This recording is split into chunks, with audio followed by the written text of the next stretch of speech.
Hi friends, നമ്മൾക്കിന്ന് ഒരു കുമ്പളങ്ങ മോരുകറി ഉണ്ടാക്കാം. 10 മിനിറ്റ് കൊണ്ട് തന്നെ നമുക്ക് റെഡിയാക്കിയെടുക്കാം.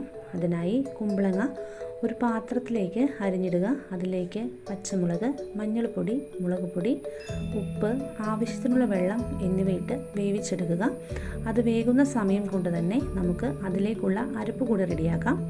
ഒരു മുറി തേങ്ങ, വെളുത്തുള്ളി 5 അല്ലി, ചെറിയ ജീരകം 1/2 ടീസ്പൂൺ, മഞ്ഞൾപ്പൊടി, ആവശ്യത്തിനുള്ള തൈര് എന്നിവയിട്ട് അരച്ചെടുക്കുക. നമ്മുടെ കുമ്പളങ്ങ വെന്തതിലേക്ക് അരപ്പ് ഒഴിച്ചു കൊടുക്കാം. 1/2 ടീസ്പൂൺ പഞ്ചസാര, 1/2 ടീസ്പൂൺ കായപ്പൊടി എന്നിവയിട്ട് തിളച്ച് വരുമ്പോൾ അത് മാറ്റിവെക്കാം.